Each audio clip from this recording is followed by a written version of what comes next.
Good morning. This is Father Stephen Kelly from St. John's Church in Detroit, and we're continuing our series of daily morning meditations, where we generally look at one or another of the lessons that are assigned for morning or evening prayer, what is known as the Daily Office Lectionary. And today is Thursday, and before we get started, I do ask for your prayers today. I'm going in for a little bit of surgery.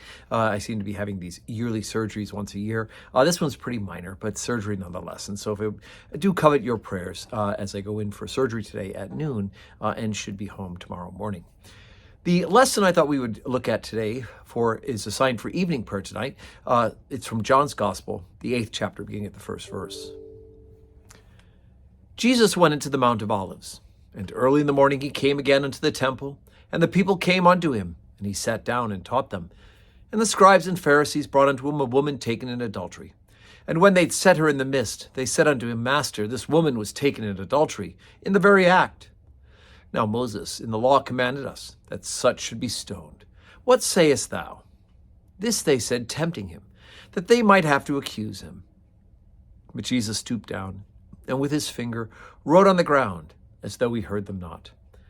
So when they continued asking him, he lifted up himself, and said unto them, He that is without sin among you, let him first cast a stone at her. And again he stooped down, and wrote on the ground.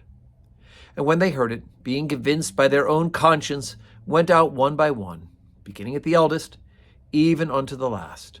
And Jesus was left alone, and the woman standing in the midst. When Jesus had lifted up himself, and saw none but the woman, he said unto her, Woman, where are those thine accusers? Hath no man condemned thee? She said, No man, Lord. And Jesus said unto her, Neither do I condemn thee. Go, and sin no more.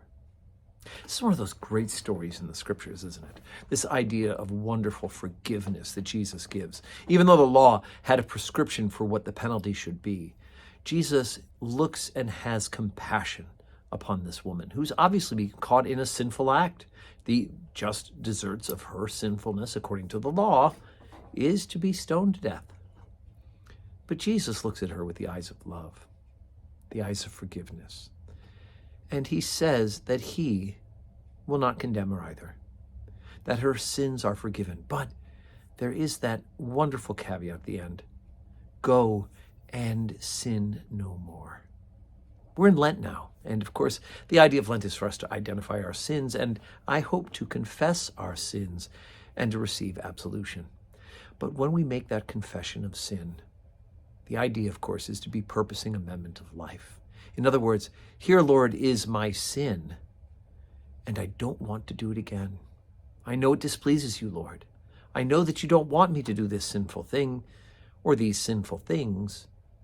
And I'm not only asking for forgiveness, but I'm asking for the help to not do it again. If you go into confession thinking I'll just confess and get out of hell free card and keep on sinning because I like it, well, then we've got a spiritual problem all the way around.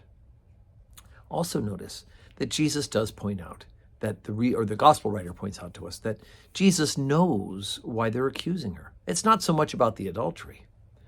It's about that they're trying to get something against him for not keeping the law. She's just a pawn in their game to hold on to power. And that itself, to use others for your own means, is a great sin as well. And also, I always find it interesting that those who walk away start with the eldest, because with age comes wisdom and a self-understanding, we hope, knowing that we are, in fact, sinful human beings in need of forgiveness. So because of my surgery today, there'll be no public worship at St. John's. But again, I do covet your prayers, and I hope that your Thursday is full of blessings.